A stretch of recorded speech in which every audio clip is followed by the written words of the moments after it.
Mei 2020 pukul 19 WIB. Pada hari ini yang bertugas adalah saya, Sintua Tiumida Borusi Hombing sebagai liturgis dan pembawa renungan dan juga khotbah kita pada pertanggihan hari ini adalah Amang Capeng itu Sinaga. Kita akan memulai pertanggihan sektor gabungan kita pada saat ini dengan memulai kita dengan berdoa mohon pertolongan Tuhan. Mari kita berdoa.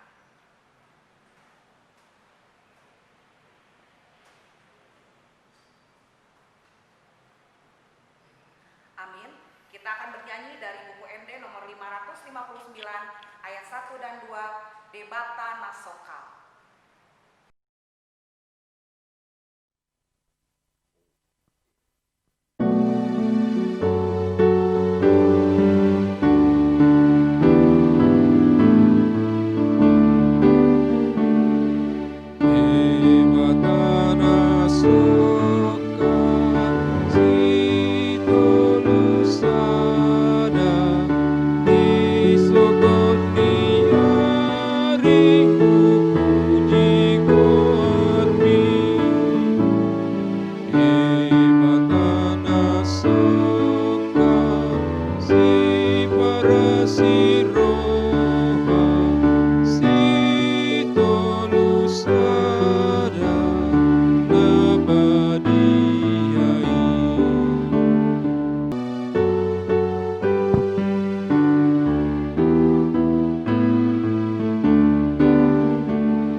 Dari Sion puncak keindahan, Allah tampil bersinar.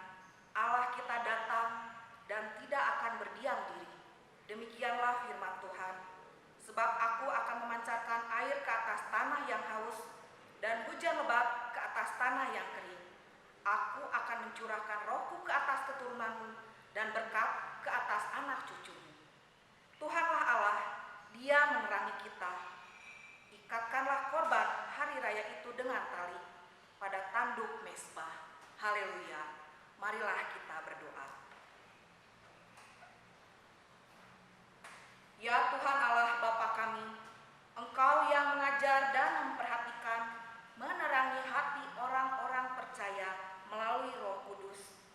Bukalah mata hati kami juga dengan Roh-Mu, agar kehidupan kami sesuai dengan kehendak-Mu, dan hati kami penuh damai dan sukacita dalam Tuhan Yesus Kristus. Amin. Firman Tuhan pada hari ini diambil dari Yesaya 63 ayat 11 sampai 14. Saya akan membacakannya untuk kita semua. Lalu teringatlah mereka kepada zaman dahulu kala, zaman Musa hambanya itu. Di manakah dia yang membawa mereka naik dari laut bersama-sama dengan pengembala kambing dombanya?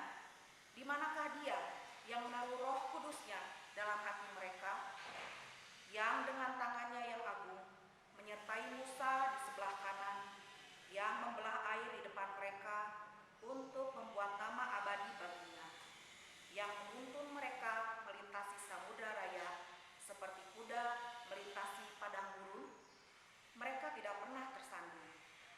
Seperti ternak yang turun ke dalam lembah, Roh Tuhan membawa mereka ke tempat perhentian.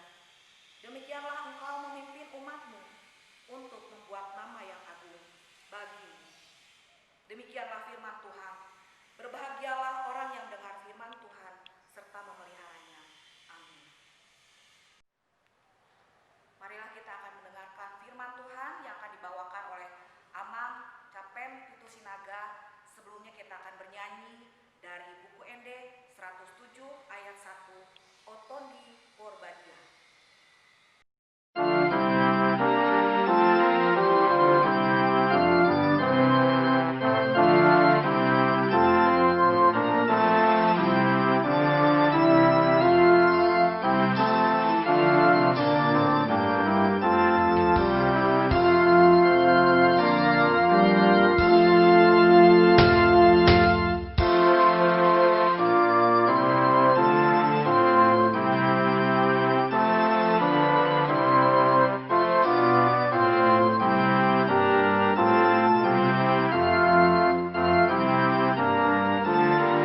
sorga, di dalam nama Yesus Kristus Tuhan kami, segala hormat, syukur, dan pujian kami persembahkan kepada Tuhan, di mana kami dapat beribadah melalui pertanyaan sektor gabungan yang diadakan oleh Jemaat Tuhan HKBP Bandung Reformanda ini.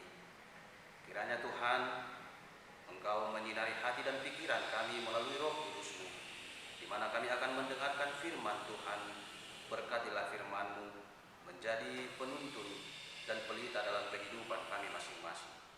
Di dalam nama Tuhan Yesus Kristus kami berdoa dan bersyukur. Amin. Saudara-saudari yang dikasihi Tuhan kita Yesus Kristus, marilah kita mendengarkan firman Tuhan yang menjadi renungan dalam pertanyaan kita malam hari ini, yang tertulis dalam Galatia pasal yang kelima, dimulai dari ayat yang ke-16 hingga ayat 26. Saya akan bacakan bagi kita demikian firman Tuhan, marilah kita ikuti dalam hati kita masing-masing. Hidup menurut daging atau roh. Maksudku ialah, hiduplah oleh roh, maka kamu tidak akan menuruti keinginan daging. Sebab keinginan daging berlawanan dengan keinginan roh, dan keinginan roh berlawanan dengan keinginan daging. Karena keduanya bertentangan, sehingga kamu setiap kali tidak melakukan apa yang kamu kehendaki. Akan tetapi jikalau kamu memberi dirimu dipimpin oleh roh, maka kamu tidak hidup di bawah hukum Taurat.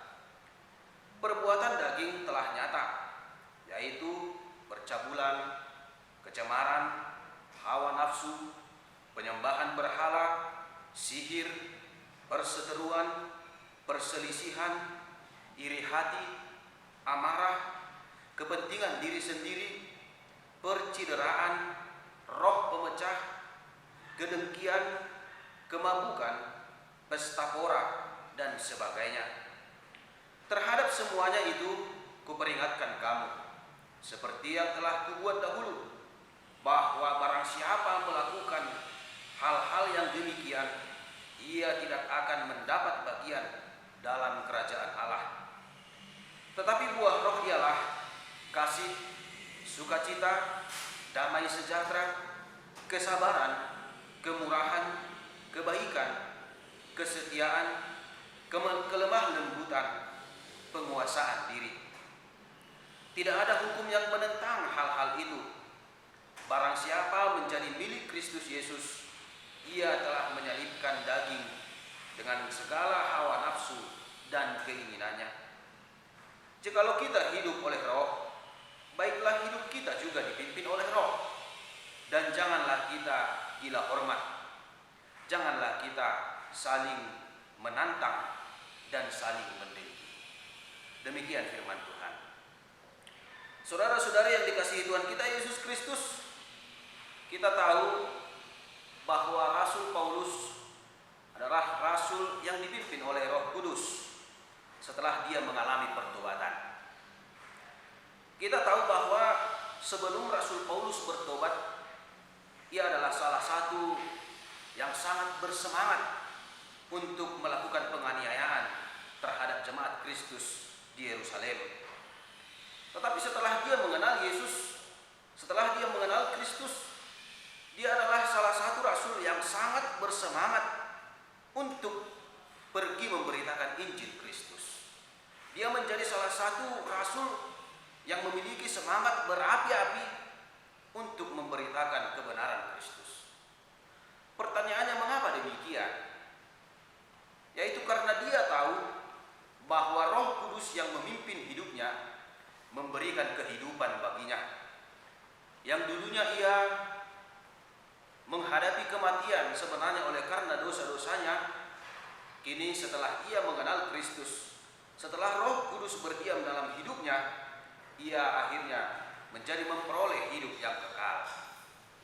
Karena itulah dalam perikop kita saat ini Rasul Paulus mengajak kita dan mengajak setiap orang percaya untuk hidup di dalam roh, untuk hidup dipimpin Roh Kudus, hidup dipenuhi Roh Kudus. Dalam artian orang percaya harus terus-menerus berjalan di dalam roh. Saudara-saudara, Apakah artinya hidup di dalam roh? Hidup di dalam roh berarti hidup sesuai dengan kehendak Allah serta melakukan kebenaran yang telah dinyatakan melalui Yesus Kristus. Namun bagaimana caranya untuk hidup di dalam roh? Bagaimana caranya untuk hidup dipimpin oleh Roh Kudus? Sedikitnya ada dua yang harus dilakukan oleh orang-orang percaya. Yang pertama adalah di ayat 24 dikatakan supaya kita menyalibkan keinginan daging. Rasul Paulus menyatakan kita harus menyalibkan daging dengan segala hawa nafsu dan keinginannya. Sebab hawa nafsu itu memiliki daya yang kuat untuk menyeret kita dan memikat kita. Dan jikalau kita tersesat dan terpikat olehnya, maka keinginan kita itu akan melahirkan dosa dan perbuatan yang gelap. Oleh karena itulah, supaya dosa tidak semakin menyebar, Rasul Paulus pertama-tama mengingatkan supaya setiap orang Kristen, orang percaya menyalibkan keinginan dagingnya. Menyalibkan keinginan daging berarti mematikan dalam diri kita segala sesuatu yang duniawi. Segala sesuatu yang duniawi yang berarti yang bukan berasal dari Allah. Seperti misalnya hawa nafsu yang jika dibuahi atau dipelihara akan semakin melahirkan banyak dosa. Karena itu kita diperintahkan untuk melatih dan menguasai tubuh kita, menguasai daging kita, supaya tidak penuh dengan hawa nafsu, tetapi supaya dipenuhi dengan perbuatan yang dikehendaki oleh Tuhan. Saudara-saudari, mengapa perbuatan daging ini atau keinginan daging ini perlu kita salibkan atau kita matikan di tengah-tengah kehidupan kita? Rasul Paulus juga mengingatkan, karena perbuatan daging akan membawa kita ke dalam kebinasaan. Perbuatan daging akan membawa kita ke dalam kebinasaan. Di ayat 21 Rasul Paulus mengatakan, siapa saja yang melakukan perbuatan daging, ia tidak akan mendapat bagian dalam kerajaan Allah. Ia tidak akan mendapat bagian dalam kerajaan Allah. Artinya saudara-saudara yang dikasihi Yesus Kristus, ketika di dalam kehidupan kita memelihara keinginan daging, kita memelihara hawa nafsu atau perbuatan-perbuatan duniawi yang tidak sesuai dengan firman Tuhan, maka kebinasaanlah yang akan kita terima, dan kita pasti tidak akan menerima bagian dalam kerajaan Allah atau kerajaan surga. Yang kedua adalah bagaimana kita supaya bisa hidup di dalam roh atau dipimpin Roh Kudus. Rasul Paulus mengingatkan, hiduplah dalam buah-buah roh. Hiduplah dalam buah-buah roh. Apa itu buah roh? Yaitu merupakan hasil dari hubungan manusia atau hubungan kita secara personal, secara intim dengan Allah, sehingga Allah yang adalah buah roh itu sendiri mampu menghasilkan buah-buah roh di dalam kehidupan kita juga. Jadi buah roh itu dilepaskan masuk langsung ke dalam roh kita, ke dalam jiwa kita, sehingga kita juga dapat berbuah. Kita dapat merasakan berbagai macam perasaan yang dihasilkan oleh buah roh itu sendiri, di mana kita akan membahasnya satu persatu. Yang pertama adalah kasih. Orang yang hidup di dalam buah-buah roh, dia juga hidup di dalam kasih, karena buah roh adalah kasih. Saudara-saudara, kasih yang dimaksudkan oleh Paulus di sini adalah kasih kita kepada Allah dan kepada sesama. Kita harus mengasihi sesama kita karena Yesus Kristus telah lebih dahulu mengasihi kita. Allah lebih dahulu mengasihi kita. Bukan karena kita orang yang sempurna, bukan karena kita orang yang telah benar atau orang-orang yang kudus di hadapannya, melainkan Allah mengasihi kita dengan kasih-Nya yang tanpa melihat rupa, juga tanpa memandang kita. Siapa saja kita, Dia mau mengasihi kita. Karena itu jika Allah mau mengasihi kita dengan tidak memandang rupa, dengan tidak memandang status sosial, maka demikian jugalah orang yang percaya hendaknya harus mengasihi sesama tanpa membeda-bedakan siapa orangnya, tanpa membeda-bedakan apa latar belakang atau status sosialnya, karena semua orang sama di mata Tuhan yang harus kita kasihi. Yang kedua, sukacita. Tentunya juga kita mengharapkan kita selalu bersukacita di dalam kehidupan kita masing-masing. Namun sebatas apakah sukacita yang dimaksudkan Paulus di sini? Apakah kita harus bersukacita hanya ketika kita mengalami kesenangan saja? Hanya ketika kita mengalami hal-hal yang kita inginkan saja? Rasul Paulus ingin mengingatkan bahwa sukacita yang ia maksudkan lebih dari itu. Di mana sukacita yang dimaksudkan Rasul Paulus adalah ketika kita mampu mengucap syukur apapun yang kita hadapi di tengah-tengah kehidupan kita. Apapun tantangan, apapun pergumulan yang kita hadapi, kita harus mampu mengucap syukur. Dan itulah sukacita yang sebenarnya. Karena Kristus telah lebih dahulu menderita untuk kita, sehingga kita harus bersukacita. Walaupun ada penderitaan yang harus kita hadapi di tengah-tengah kehidupan kita. Yang ketiga, buah-buah roh itu adalah damai sejahtera. Damai sejahtera ini menunjukkan tentang kerukunan jemaat dalam sebuah komunitas atau sebuah organisasi. Jadi ketika orang Kristen dituntut untuk hidup dalam damai sejahtera, itu artinya kita diajak agar kita menciptakan damai sejahtera di tengah-tengah jemaat, di tengah-tengah persekutuan kita, di tengah-tengah persekutuan di dalam gereja. Misalnya dengan memelihara sikap sehati sepikir, dalam menentukan sebuah keputusan, dalam menentukan sebuah apa yang harus dilakukan di tengah-tengah jemaat yang bisa mempersatukan jemaat tersebut. Karena Allah telah mempersatukan kita sebagai jemaat, maka wajiblah kita hidup dalam damai sejahtera di dalam kesatuan yang telah dipersatukan oleh Allah sendiri. Keempat adalah kesabaran. Kita sudah tentu tahu apa yang dinamakan kesabaran, yaitu ketenangan hati ketika menghadapi segala sesuatu. Mungkin saja kita mengalami hambatan, mungkin saja kita mengalami tantangan di tengah-tengah perjalanan atau pertumbuhan iman kita.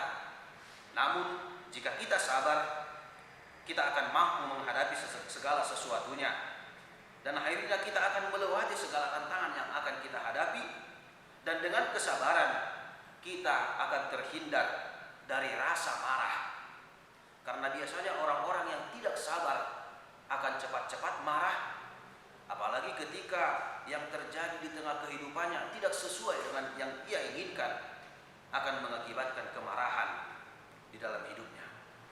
Tetapi orang-orang yang sabar akan mampu menahan diri dan terhindar dari rasa marah. Yang kelima, Bapak Ibu Saudara yang terkasih dalam Kristus Yesus, buah-buah roh adalah kemurahan atau kebaikan hati. Kita dituntut untuk berbuat kemurahan terutama kepada orang-orang yang lebih rendah dari kita. Karena biasanya orang yang lebih tinggi statusnya menganggap rendah terhadap orang lain. Tetapi orang-orang yang hidup dalam kemurahan pasti sebaliknya menganggap tidak menganggap rendah orang-orang yang berada di bawahnya, tetapi menghargainya dan menganggap mereka sebagai sesama atau sebagai saudara di dalam nama Allah. Kemudian yang keenam adalah kebaikan. Tentunya kita sudah tahu apa yang dinamakan kebaikan, yaitu segala tindakan atau perbuatan kita yang sesuai dengan perintah Tuhan dan juga perbuatan-perbuatan kita terhadap orang lain yang penuh dengan perhatian atau kedermawanan. Jadi dengan berbuat baik artinya di situ kita berbuat dermawan, berbuat memelihara kehidupan sesama atau saudara-saudara kita. Yang ketujuh adalah kesetiaan. Kesetiaan ini dapat diartikan sebagai ketaatan atau keteguhan hati. Kita dituntut untuk teguh hati ketika kita melakukan apapun yang diperintahkan oleh Allah kepada kita, karena Roh Kudus akan menolong dan memimpin kita untuk tetap teguh di dalam Kristus. Yang kedelapan adalah kelemah lembutan. Artinya menguasai perasaan-perasaan dan kemarahan-kemarahan kita supaya tidak mudah dihasut. Dan bila mana kita dihasut, kita segera menjadi tenang. Jadi orang-orang yang lembut adalah orang-orang yang mampu menenangkan pikirannya, mampu menenangkan hatinya dan perasaannya, walaupun banyak yang menghasutnya atau banyak orang di sekitarnya yang ingin berbuat jahat atau bahkan mendakwa dirinya sebagai orang jahat. Orang yang lemah lembut juga memiliki pribadi yang terbuka terhadap teguran Tuhan, serta tidak menyalahkan orang lain jika ia mengalami kesalahan, tetapi ia akan terbuka terhadap teguran Tuhan dan menerima kebenaran sebagai kebenaran. Jadi artinya di situ juga ketika kita diingatkan oleh firman Tuhan, ditegur oleh firman Tuhan, atau bahkan ditegur oleh orang lain ketika kita melakukan suatu kesalahan, orang yang lemah lembut tidak akan sakit hati, tetapi akan mengoreksi kesalahannya sendiri, membuka diri untuk menerima teguran, sehingga yang terjadi adalah perubahan lebih baik dan mampu meninggalkan kesalahannya atau memperbaikinya. Dan yang terakhir Bapak Ibu yang dikasihi Yesus Kristus, buah-buah roh adalah penguasaan diri. Kita dituntut untuk menahan diri atau membatasi diri. Mengapa? Karena sangat banyak kejadian-kejadian atau peristiwa atau perbuatan orang di seluruh sekitar kehidupan kita yang mampu mempengaruhi kita untuk tidak menahan diri, untuk melakukan tindakan yang tidak dikehendaki Allah, untuk jatuh ke dalam pencobaan atau kepada dosa. Oleh karena itulah penguasaan diri sangat penting bagi kita, supaya tubuh kita tidak dikuasai oleh keinginan duniawi, supaya tubuh kita tidak dikuasai oleh keinginan tubuh kita yang hanya bersifat sementara, yang akhirnya hanya membawa kepada kebinasaan. Jika kita mampu melakukan semua ini, kita hidup di dalam pimpinan roh, kita membuahkan buah-buah roh di tengah-tengah kehidupan kita, maka Rasul Paulus mengatakan bahwa kita adalah orang-orang yang akan mendapat bagian di dalam kerajaan Allah. Dan itulah yang kita harapkan, itulah yang kita inginkan. Mengapa kita menjadi orang yang percaya? Mengapa kita menjadi orang Kristen? Karena kita berharap kita menjadi pewaris kerajaan Allah. Oleh karena itu Bapak Ibu yang dikasihi Tuhan Yesus Kristus, marilah kita menerima warisan dari Allah, yaitu kerajaan kekal, dengan hidup di dalam firman-Nya, hidup dipenuhi dan hidup dipimpin oleh Roh Kudus. Tuhan menguatkan kita. Amin. Demikian firman Tuhan yang menyapa kita pada malam hari ini. Bapak Ibu yang dikasihi Yesus Kristus, jika ada yang ingin kita tanyakan melalui nas ini, kita akan mendiskusikannya, yang dipimpin oleh Inang Sintua. Terima kasih Amang atas firman-Nya. Tadi telah dijelaskan bahwa buah roh itu ada kasih, sukacita, damai sejahtera, kesabaran, kemurahan, kebaikan, kesetiaan, kelemah lembutan, dan penguasaan diri. Dan satu tadi yang sangat penting kalau menurut saya ya Mang, dan sangat menarik untuk kita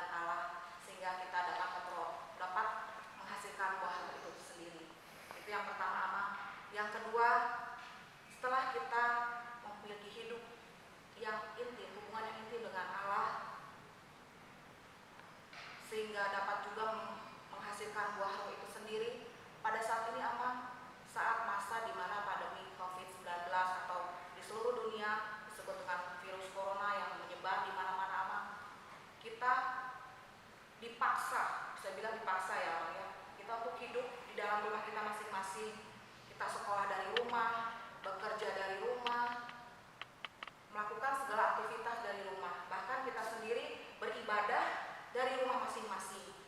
Jadi apa? Mungkin dibutuhkan kesabaran yang tinggi dan juga harapan yang tinggi. Mungkin udah banyak sekarang Amang yang udah tidak sabar, sudah tidak sabar lagi lah menghadapi kenyataan ini Amang ya, situasi saat ini.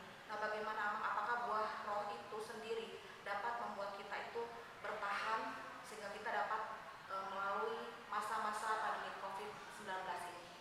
Itu mungkin Amang pertanyaannya yang boleh kita diskusikan pada pertanyaan saat ini. Silakan Amang. Ya, terima kasih atas pertanyaannya Inang.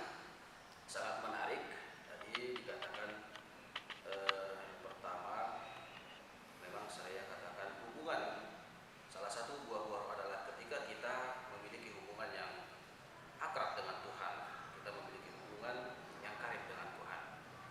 Dan Inang menanyakan bagaimana supaya kita memiliki hubungan yang intim dengan Tuhan. Nah, yang pasti supaya kita dapat memiliki hubungan yang intim dengan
melakukan buah waktu itu, diantaranya kasih untuk tetap ngasih sama kita ya Bang ya. Dimanapun di seluruh dunia ini yang membutuhkan pertolongan kita. Kiranya firman ini dapat menguatkan kita, dan kiranya seluruh jemaat kita di Resort Bandung Tengah ini, juga di KBP Bandung Reformanda, dapat diberikan kekuatan oleh Tuhan yang mampu. Kita dapat melampaui masa-masa ini dengan pertolongan Tuhan. Demikianlah Mang Inan untuk sermon pertanian sektor kita gabungan kali ini. Firman telah disampaikan oleh Amat Pendeta Sinaga. Silakan Amat untuk duduk.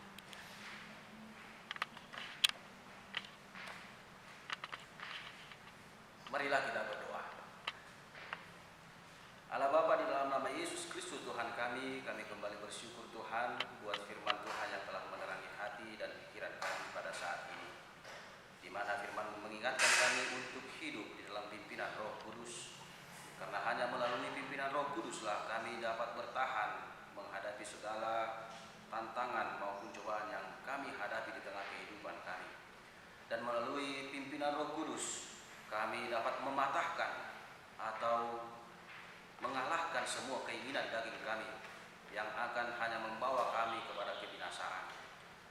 Dan ketika kami hidup di dalam pimpinan Roh Kudus, maka kami akan hidup sesuai dengan kehendak Tuhan dan membawa kami menjadi pewaris kerajaan Allah.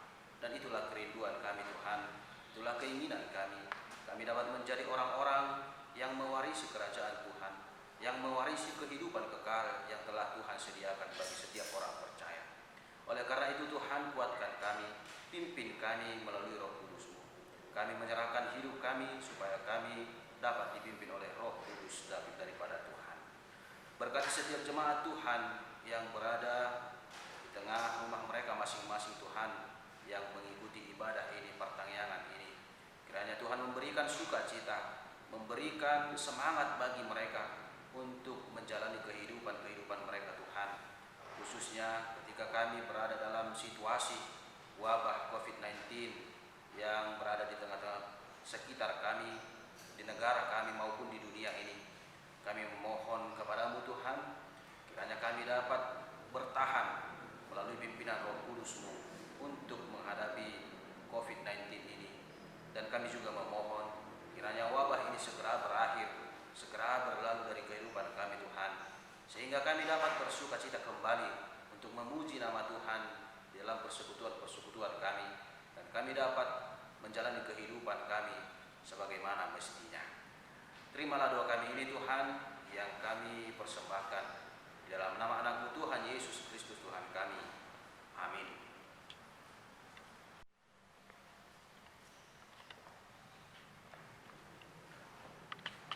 Kita akan mengumpulkan persembahan kita akan berikan yang terbaik bagi Tuhan. Saat ini kita akan menyanyikan dari buku ND 102 ayat 1, Otondi Purbadia Bogoti. Kita boleh mengumpulkan persembahan kita dari rumah kita masing-masing dengan mentransfer ke rekening bendahara mulia kita atas nama Edita Roslin Gultom. Di bawah ini tertera nomor rekening dari bendahara gereja kita, dan juga melalui aplikasi ke BCA, OVO, GoPay, Dana, dan juga dapat disampaikan melalui amplop persembahan yang disampaikan ke kantor gereja kita setiap hari Selasa, Jumat, dan hari Sabtu pukul 10 sampai 15 WIB. Marilah kita bernyanyi dengan buku ND 102 ayat 1.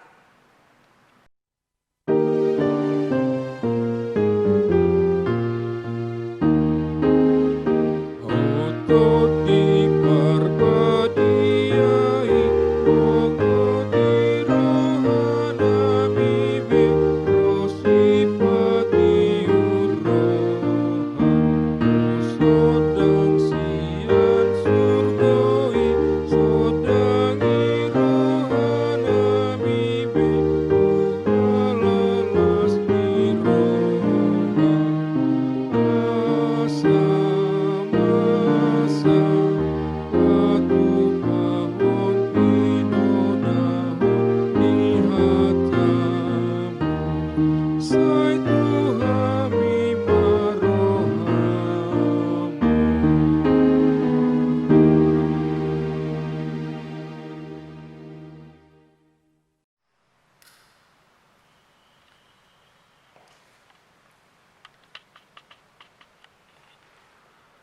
Marilah kita berdoa untuk menyerahkan persembahan kita kepada Tuhan. Ya Allah Bapa kami yang di sorga, kami mengaku bahwa Tuhan adalah sumber dari segala karunia yang melimpah dalam kehidupan kami masing-masing. Sebahagian daripada karunia itu kami serahkan kembali sebagai persembahan kepada Tuhan.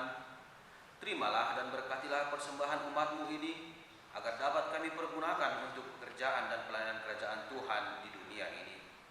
Bukalah hati kami untuk mengenal betapa banyak berkat dan karunia yang kami peroleh dari Tuhan, supaya kami senantiasa bersyukur kepadamu. Di dalam nama Yesus Kristus Tuhan kami. Amin. Marilah kita sama-sama berdoa di dalam doa yang diajarkan oleh Tuhan Yesus kepada murid-muridnya. Bapa kami yang di surga, dikuduskanlah namamu, datanglah kerajaan-Mu, jadilah kehendak-Mu di bumi seperti di surga. Berikanlah kami pada hari ini makanan kami yang secukupnya, dan ampunilah kami akan kesalahan kami, seperti kami juga telah mengampuni orang yang bersalah kepada kami. Dan janganlah membawa kami ke dalam pencobaan, tetapi lepaskanlah kami daripada yang jahat, karena Engkau yang punya kerajaan dan kuasa dan kemuliaan sampai selama-lamanya. Amin. Kasih karunia Tuhan Yesus Kristus dan kasih Allah Bapa dan persekutuan Roh Kudus kiranya menyertai kita sekalian. Amin.